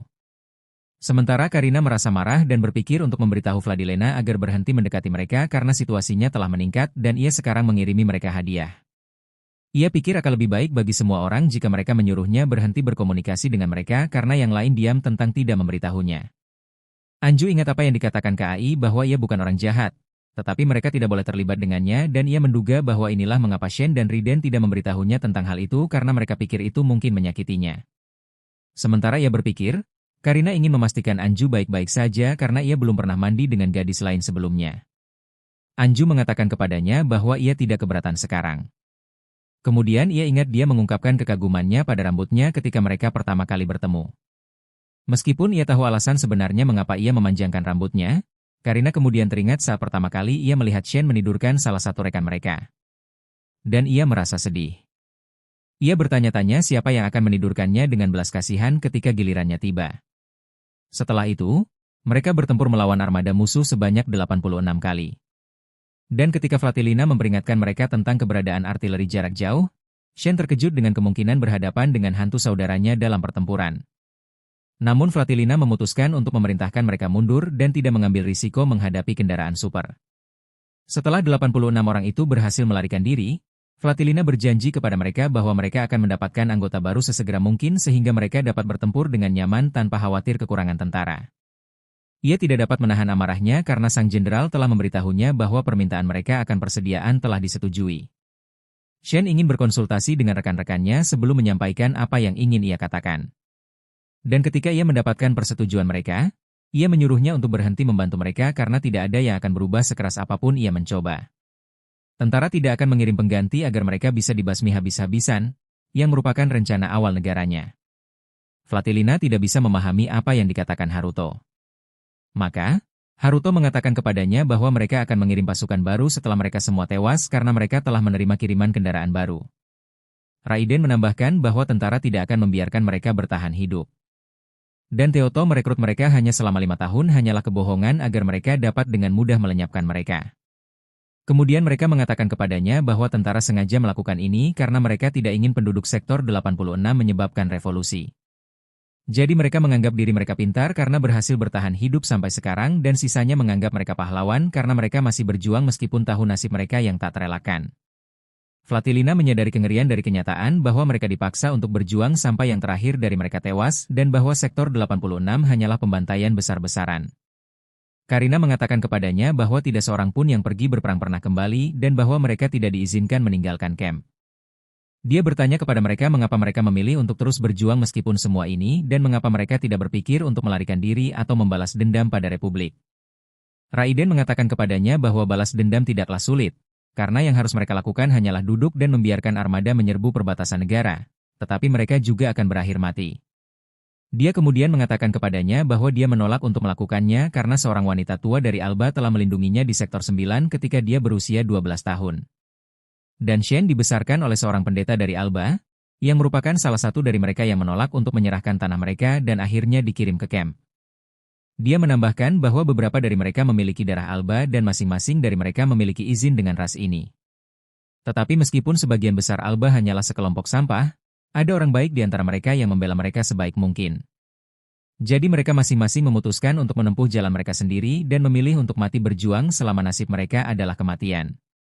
Beberapa hari kemudian, Shin membawa beberapa keping kendaraan milik rekan-rekannya yang telah tewas sebelumnya dan memberitahu Raiden bahwa tim Kino tidak menemukan kendaraan Cici. Raiden memberitahunya bahwa apa yang terjadi pada pertempuran terakhir bukanlah salahnya, tetapi armada ingin menguji senjata baru mereka, yang mengakibatkan kematian 4 orang sekaligus. Shen berpikir bahwa jika senjata ini rampung, itu dapat menyebabkan jatuhnya Republik. Saat mereka berbicara, Shen mendengar suara Shuri, dan kali ini ia berhasil menemukannya dan menyadari bahwa ia juga sedang mengejarnya. Ia bertanya kepada Raiden apakah ia ingin bunuh diri sebelum ia meninggal besok, tetapi Raiden mengatakan kepadanya bahwa mereka semua akan mengikutinya sampai akhir. Sementara itu, Flatilina tak henti-hentinya memikirkan apa yang dikatakan anggota 86 kepadanya. Ketika ia melihat semua misi yang telah mereka jalankan, ia menjadi marah dan akhirnya mengunjungi Henrietta larut malam untuk meminta bantuannya. Henrietta mengatakan kepadanya bahwa mereka tidak bisa berbuat apa-apa dan menasihatinya untuk menyerah dan tidak terlalu memikirkannya. Hal ini membuat Flatilina marah dan berteriak padanya untuk berhenti bersikap seperti orang jahat. Henrietta pun marah dan mengatakan kepadanya bahwa ia harus berhenti bersikap seperti pahlawan karena tidak ada yang bisa mereka lakukan untuk menyelamatkan mereka. Ia kemudian menunjuk rumah sebelah dan mengatakan bahwa para tetangga adalah ilmuwan di tim peneliti ayahnya dan bahwa keluarga mereka dulu dekat. Tetapi semuanya berubah setelah perang dimulai karena putra-putra mereka adalah anggota 86. Ia menambahkan bahwa mereka adalah saudara laki-laki yang biasa ia temani ke sekolah dan bermain bersama saat istirahat. Namun setelah beberapa saat, mereka berhenti datang ke sekolah dan teman-teman sekelasnya mulai membulinya karena ia berteman dengan orang-orang berkulit kotor. Seperti yang mereka katakan, saat itu, ia merasa tercekat di tenggorokannya karena tidak bisa berbuat apa-apa. Namun, adik laki-lakinya, yang seusia dengannya, tidak tahu apa-apa tentang hal itu dan ingin terus bermain dengannya di halaman rumah mereka. Tetapi ia menolak dan mereka pun berkelahi. Ia terpeleset dan memanggilnya, kulit kotor. Henrietta merasa takut pada dirinya sendiri karena berani mengatakan hal itu kepadanya. Ketika ayahnya ingin menerima mereka, ia menolak dan mengatakan bahwa mereka bukan temannya dan ia tidak akan membahayakan dirinya sendiri demi mereka. Mereka akhirnya dikirim ke kamp keesokan harinya. Sementara yang bisa dilakukan Henrietta hanyalah meyakinkan dirinya sendiri bahwa ia tidak bisa berbuat apa-apa. Kemudian ia memberitahu Flatilina bahwa ia sama bersalahnya dengan Flatilina, meskipun ia berusaha bersikap seperti orang suci. Ia kemudian membawanya ke tempat tinggal kedua saudara itu dan mengatakan bahwa mereka memiliki kekuatan aneh yang diwarisi dari ibu mereka, yang memungkinkan mereka mengetahui apa yang dirasakan orang lain tanpa perlu berbicara kepada mereka. Ia menambahkan bahwa bakat inilah yang telah membangkitkan minat ayahnya. Namun, ketika tentara menemukan kemampuan mereka, mereka memerintahkan ayahnya untuk menyempurnakan perangkat yang meniru kekuatan mereka untuk menggantikan radio. Hasilnya adalah perangkat baca berat yang ia gunakan untuk berkomunikasi dengan anggota 86. Fladilena terkejut ketika ayahnya memberitahu bahwa perangkat ini dibuat dengan mengorbankan banyak penduduk 86. Menggunakan mereka sebagai subjek uji karena perangkat tersebut bergantung pada pembagian kata-kata di antara para penggunanya yang membuat hewan tidak cocok untuk pengujian. Selain itu, semua partisipan dalam percobaan tersebut adalah anak-anak dan mereka semua akhirnya meninggal dalam penderitaan. Akibatnya, ayahnya bunuh diri karena tidak tahan dan ia tidak mati akibat kesalahan dalam pengaturan pembacaan parah seperti yang dikabarkan. Ini membuatnya menyadari bahwa ia pantas mati karena ia telah meninggalkan teman-temannya seperti ayahnya. Dan ia kemudian memutuskan untuk mengambil alih penelitian ayahnya, termasuk para korban. Henrietta menambahkan bahwa Flatilina tidak berbeda darinya, tetapi mungkin lebih buruk karena ia sengaja terlibat dengan 86 orang lainnya dan membiarkan mereka hidup dan sekarang mereka diperintahkan untuk mati. Ia menyalahkannya, mengatakan bahwa jika ia mengabaikan pekerjaannya dan membiarkan mereka mati, mereka tidak akan ditugaskan misi bunuh diri. Flatilina meninggalkan rumahnya setelah Henrietta mengatakan kepadanya bahwa ia membencinya dan tidak ingin melihatnya lagi. Hari-hari berlalu, Flatilina tenggelam dalam pikirannya, terpecah antara perkataan Henrietta dan janjinya sebelumnya untuk tidak membiarkan mereka mati. Ia kemudian memutuskan untuk menemui Jerome dan menyampaikan keinginannya untuk membatalkan misi pengintaian yang telah ditugaskan kepada 86 orang. Karena tidak masuk akal bagi mereka untuk terus maju menuju wilayah musuh hingga tewas tanpa alasan. Jerome mengatakan bahwa demi kepentingan terbaik negara, semua 86 anggota harus mati. Ia menambahkan bahwa jika orang-orang mengetahui apa yang telah mereka lakukan pada mereka di akhir perang, Republik ini akan menjadi negara paria dan sejarah akan menggambarkan mereka sebagai tiran. Ia bertujuan untuk memusnahkan mereka semua dan menghapus keberadaan mereka sehingga tidak seorang pun dapat membuat tuduhan terhadap negara dengan cara apapun. Vladilena mengatakan kepadanya bahwa mereka adalah bagian dari negara dan bahwa mereka harus melindungi mereka seperti yang dikatakan orang suci untuk menjaga setiap anggota rakyat mereka. Jerome mengatakan kepadanya bahwa negara ini penuh dengan orang-orang bodoh dan jahat karena mereka sebelumnya telah mengeksekusi orang suci itu karena keserakahan akan kekayaan dan bahwa ia seharusnya tidak mengharapkan apapun dari orang-orang seperti mereka. Jerome kemudian mengatakan kepadanya bahwa sudah terlambat untuk mencari kebebasan dan kesetaraan. Vladilena menolak untuk menghadapi kebenaran dan menuduhnya mencoba membenarkan rasa putus asanya. Jerome mengatakan kepadanya bahwa ia bebas untuk berbicara tentang harapan dan aspirasinya, tetapi ia tidak akan dapat meyakinkan siapapun tentang apa yang ada dalam pikirannya, karena harapan dan keputusasaan adalah dua sisi dari mata uang yang sama. Ia menginginkan sesuatu dan tidak dapat memperolehnya. Vladilena pasrah pada kenyataan dan memberitahu Shen tentang misi yang telah diberikan kepada mereka. Ia meminta maaf atas ketidakmampuannya melakukan apapun dan mencoba meyakinkan Shen untuk tidak menerimanya dan melarikan diri. Shen mengatakan bahwa setiap orang akan mati suatu hari nanti dan ia tidak bisa menyalahkan siapapun karena hari itu datang lebih awal. Vladilena marah karena Shen telah menerima kenyataan bahwa ia akan mati dan semua rekannya akan mati. Maka Shen mengatakan bahwa mereka tidak akan mati, tetapi akhirnya akan memiliki kesempatan untuk mengikuti jalan yang telah mereka pilih dan menjadi bebas setelah mencapai tujuan mereka dan bahwa mereka harus berjuang untuk maju. Kemudian Vladilena teringat tujuan yang sedang dikejar Shen dan bahwa ia tidak ingin mati sebelum mencapainya. Ia menyadari bahwa Shen berusaha menghancurkan saudaranya dan memohon Shen untuk menyerah karena Shen tidak akan mampu menghadapi saudaranya meskipun ia menjadi musuh. Shen mengatakan bahwa ia tidak akan bisa pergi kemanapun tanpa menyingkirkannya. Dan sebelum mengakhiri panggilannya, dia meminta dia untuk berhenti berkomunikasi dengan mereka karena dia tidak ingin dia mendengar kata-kata terakhir Shuri. Itu berakhir setelah dia mendengar rencana tindakan mereka melawan musuh. Di sisi lain, Shen mendapati segalanya telah siap untuk pertempuran terakhir mereka, dan Lev berpesan agar ia tidak bertarung sembarangan seperti biasa, tetapi Shen tidak bisa menjanjikan hal itu. Kemudian, ia memasukkan nama Haruto bersama nama-nama orang yang telah tewas di dalam kotak. Raiden mengatakan bahwa ia merasa kasihan atas kepergiannya karena seandainya ia masih hidup, ia pasti akan ikut dalam perjalanan yang menyenangkan bersama mereka. Anggota 86 yang tersisa bersiap untuk pergi dan masing-masing mengucapkan selamat tinggal kepada markas tempat mereka tinggal bersama dengan cara mereka sendiri. Keesokan harinya, kelima anggota 86 yang tersisa duduk untuk menyantap hidangan terakhir mereka sebelum berangkat. Mereka teringat saat mereka semua berkumpul di tempat ini pada hari pertama mereka dan bersumpah untuk tidak menjadi seperti babi dan berjuang sampai akhir. Dalam perjalanan mereka, Teoto mengungkapkan kekesalannya karena Vladilena tidak menghubungi mereka sebelum misi dimulai. Anju setuju dengannya bahwa ia seharusnya mengucapkan selamat tinggal kepada mereka sebelum mereka menemui ajal. Ketika mereka sampai di kendaraan masing-masing, mereka terkejut menemukan camilan di setiap kendaraan dan segera menyadari bahwa Lev telah menaruhnya di sana. Kemudian mereka bersiap untuk misi terakhir mereka bersama dan mulai bergerak menuju wilayah musuh. Setelah mereka pergi, markas itu benar-benar kosong. Di sisi lain, Shuri teringat saat-saat terakhirnya ketika ia hampir menyebabkan kematian Shen setelah diliputi amarah. Ia terus menyalahkan Shen atas kematian orang tua mereka setelah mereka terpaksa berperang karenanya. Ia mengakui bahwa apa yang terjadi bukanlah salahnya, tetapi ia sangat ingin melindungi Shen. Setelah musuh memenggal kepalanya, ia akhirnya menjadi komandan armada yang akan berperang melawan Shen dan rekan-rekannya.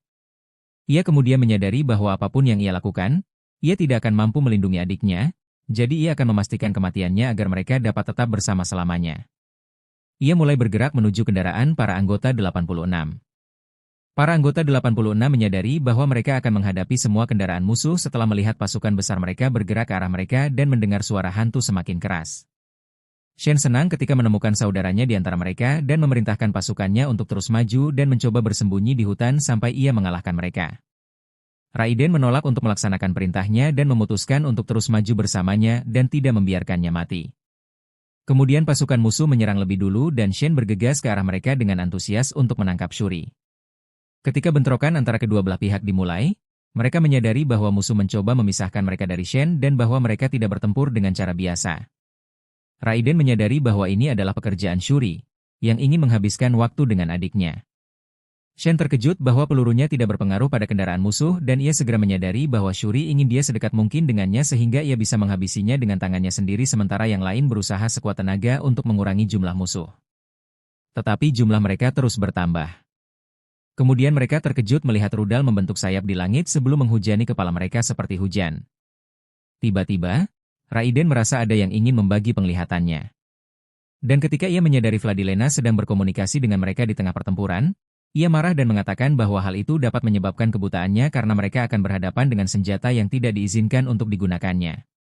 Vladilena mengatakan bahwa melanggar perintah dan menggunakan senjata tanpa izin tidak akan menyebabkan kematiannya karena negara tidak mengikuti aturan logika apapun, sehingga ia tidak perlu melakukannya.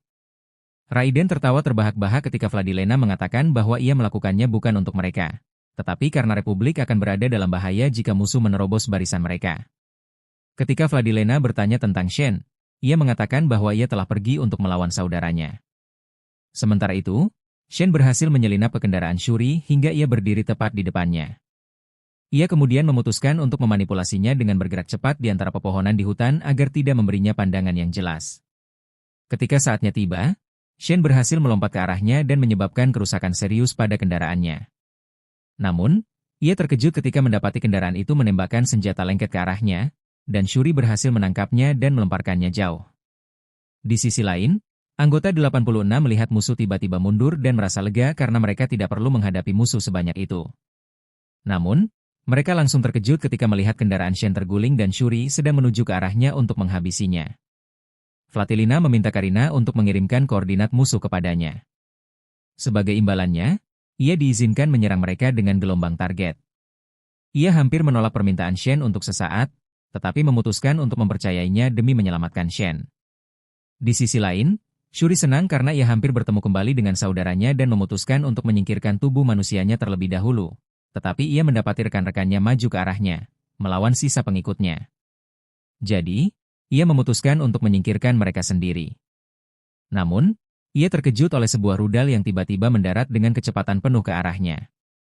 Jadi ia menjadi marah karena itu mungkin mengenai Shen dan memutuskan untuk berdiri di antara mereka dan menanggung beban kerusakan sepenuhnya sendirian untuk melindunginya. Setelah Shuri terluka parah oleh rudal yang mengenainya sekaligus, yang lain mencoba membangunkan Shen tetapi ia tidak sadarkan diri dan berdarah banyak. Kemudian ia merasakan tangan Shuri merobek lehernya seolah-olah mencoba mencekiknya seperti yang telah dilakukannya di masa lalu. Ia menyadari bahwa Shuri belum memaafkannya. Jadi ia memutuskan untuk menyingkirkannya dan memberinya istirahat abadi. Kemudian ia melompat ke arahnya dan mengucapkan selamat tinggal sebelum menembakkan rudalnya langsung ke bagian terlemah dari kendaraannya. Ketika Shuri melihat wajahnya, dia menyadari bahwa dia tidak lagi membutuhkannya untuk memegang tangannya seperti sebelumnya dan meminta maaf padanya sebelum menemui ajalnya. Di sisi lain, Shen merasa tercekat di tenggorokannya ketika teringat wajah Shuri dan mulai menangis seperti anak kecil setelah menyebabkan kematiannya. Pagi harinya, perang berakhir dan kelima orang itu berhasil selamat berkat bantuan Vladilena. Shen memutuskan untuk melepaskan dasinya. Di sisi lain, saat Shen menangis, Raiden memintanya untuk memutus sambungan karena ia mungkin tidak ingin ada yang mendengarnya sekarang. Kemudian ternyata Henrietta telah bersekongkol untuk membantunya setelah Vladilena pergi menemuinya kemarin dan memintanya untuk membantunya menggunakan indera penglihatannya melalui para reat karena dia akan menggunakan sistem kendali artileri Tentara Republik. Henrietta awalnya menolak untuk terlibat dengannya dan menjadi bagian dari rencananya, tetapi dia terkejut ketika mengetahui bahwa dia mengenal Shen dan bahwa dia adalah anak laki-laki yang biasa bermain dengannya ketika dia masih kecil dan yang telah dia tinggalkan. Vladilena mengatakan kepadanya bahwa tidak banyak anggota Sektor 1 yang seusia mereka dan memiliki seorang kakak laki-laki dan bahwa dia adalah pemimpin yang selalu berkomunikasi dengannya melalui para reat dan aliasnya adalah Soul Cacher. Henrietta bertanya-tanya apakah dia telah menceritakan sesuatu tentangnya dan berpikir bahwa dia masih membencinya. Tetapi Vladilena memberinya pilihan antara membantunya atau mengabaikan masalah tersebut seperti yang telah dia lakukan sebelumnya dan meninggalkannya untuk ketiga kalinya. Setelah pertempuran berakhir, Henrietta hendak pergi. Dan ketika Vladilena mengatakan bahwa Shen masih hidup berkat dirinya, ia berkata bahwa bukan dirinya yang menyelamatkan Shen. Setelah pergi, Vladilena merasa lega karena rencananya berhasil. Kemudian ia menerima telepon dari Shen yang mengatakan bahwa Shen dapat mendengar suaranya selama pertempuran. Flatilina merasa lega karena mereka semua selamat setelah mereka mengungkapkan rasa terima kasih dan mengatakan bahwa mereka terkejut dengan perubahan mendadak Shen menjadi gadis nakal. Karina dengan sinis mengatakan bahwa ia pikir ia berencana untuk meledakkan mereka dengan kendaraan musuh. Kemudian Shen mengungkapkan rasa terima kasihnya khususnya karena ia dapat memakamkan saudaranya dengan tenang berkat dirinya. Ia mengatakan bahwa itu hanya kebetulan dan berjanji untuk melakukan yang terbaik untuk mereka semua lain kali. Kemudian ia terkejut ketika mendengar mereka berencana untuk terus maju ke markas musuh meskipun kendaraan mereka rusak dan kehabisan amunisi. Mereka merasa lega karena tidak ada yang mengejar mereka dan bahwa mereka akan dapat pergi sejauh mungkin. Mereka menyuruhnya melakukan yang terbaik dengan unit berikutnya setelah kematian mereka.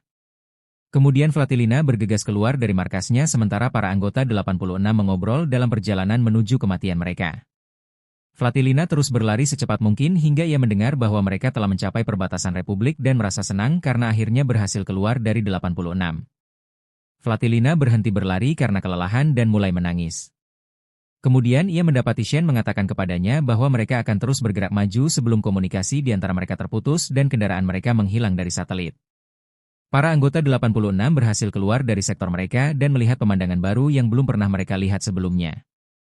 Mereka mengamati segala sesuatu di sekitar mereka dan mencoba berbagai hal seolah-olah mereka menikmati hidup untuk pertama kalinya setelah melewati masa sulit perang.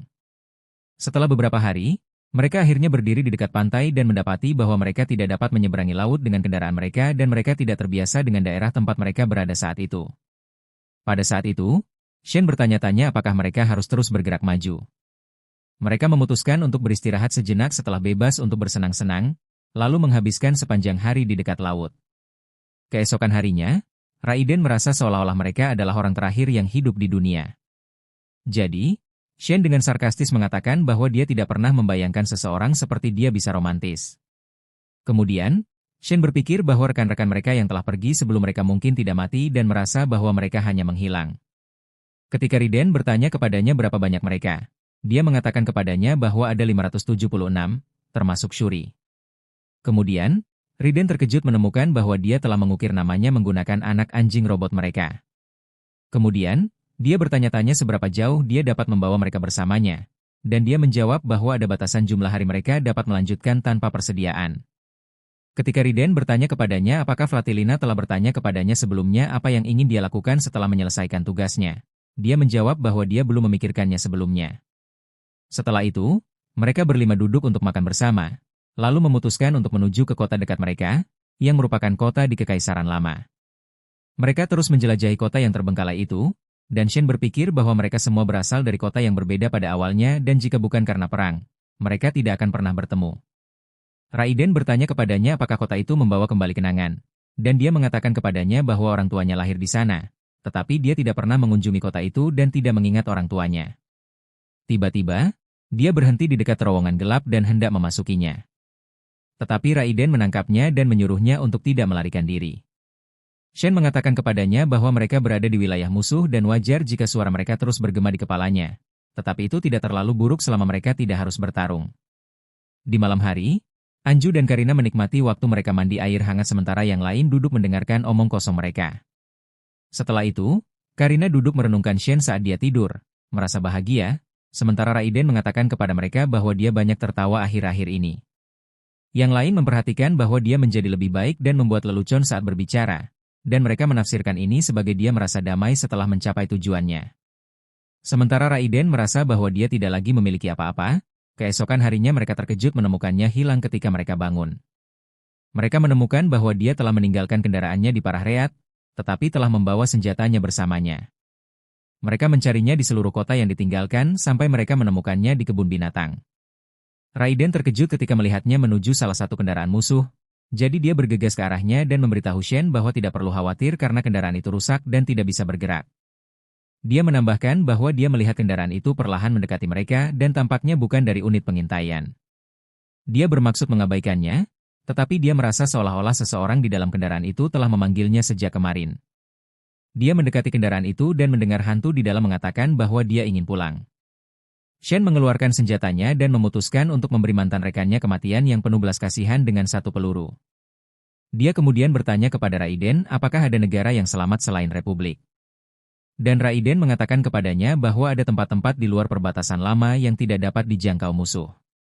Shen berpikir bahwa mereka dapat pergi ke salah satu tempat itu dan hidup di sana dengan damai jika ada orang yang tinggal di sana. Dan akhir perjalanan mereka akan menjadi kedatangan mereka di surga dan awal baru di negara lain.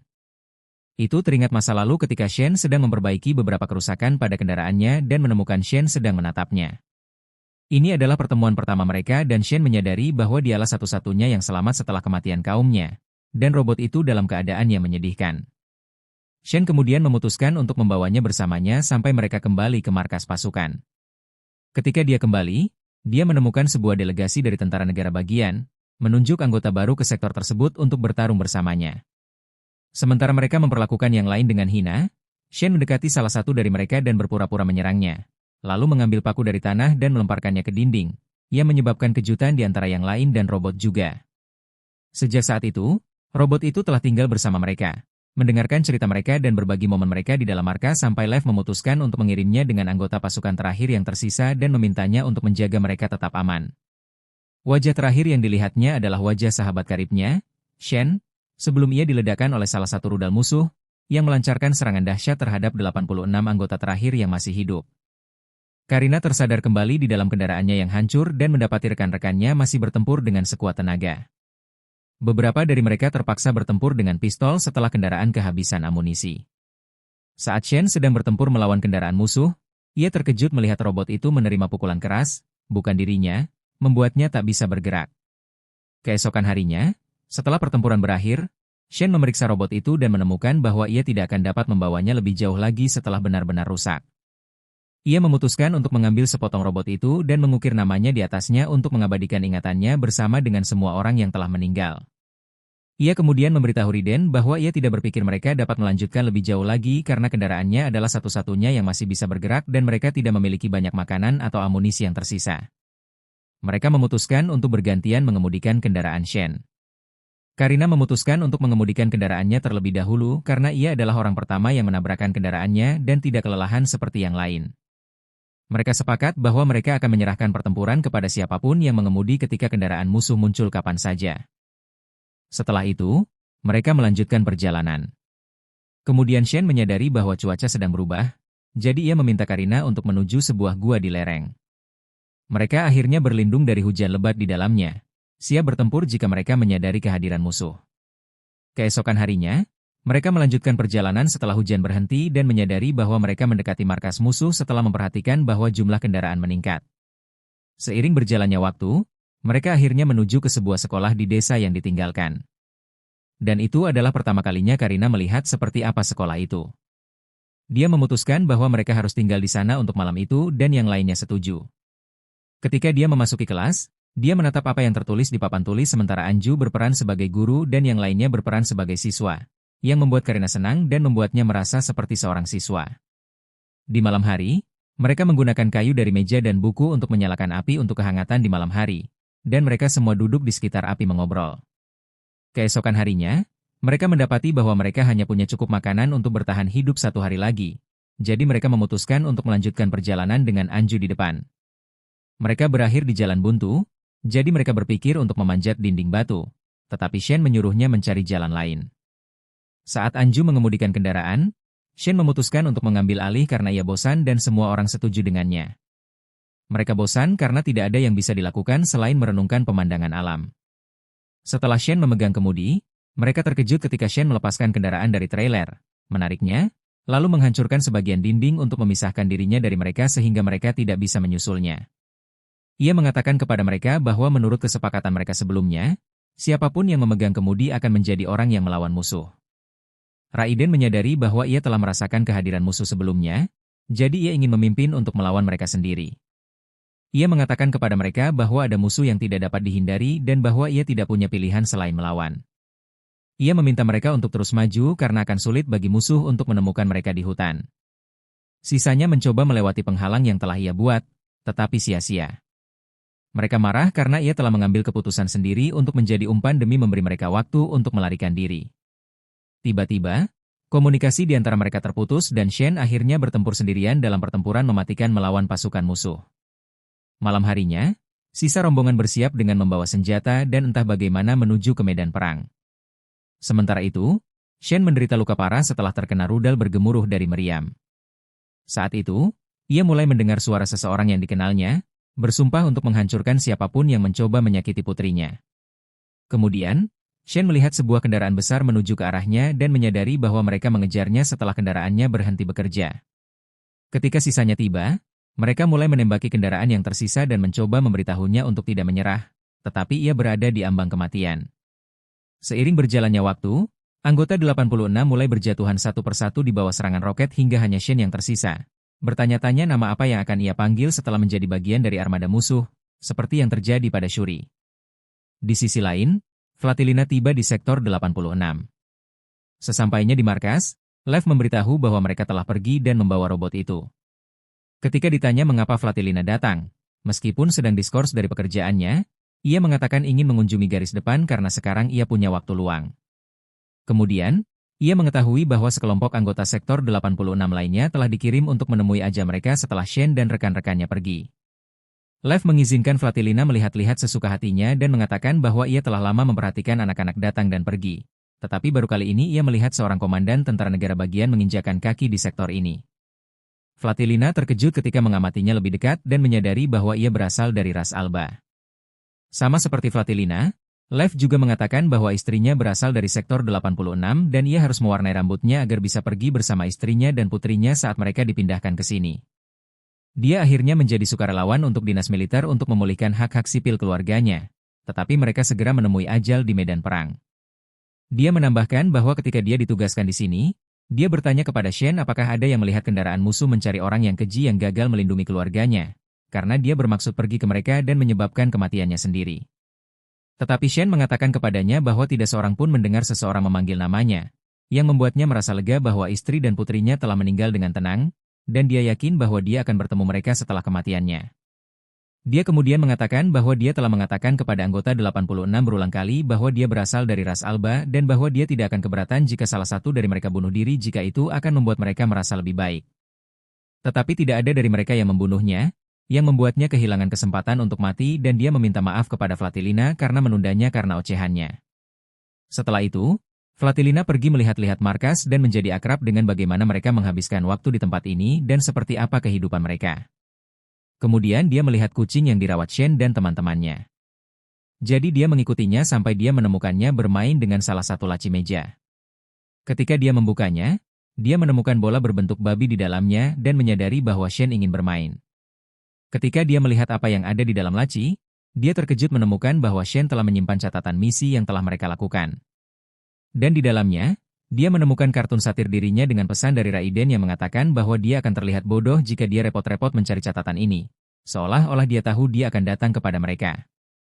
Kemudian dia terkejut ketika dia menemukan foto kenangan dari semua 86 anggota dan menemukan bahwa mereka yang tersisa telah meninggalkan pesan perpisahan sebelum keberangkatan mereka.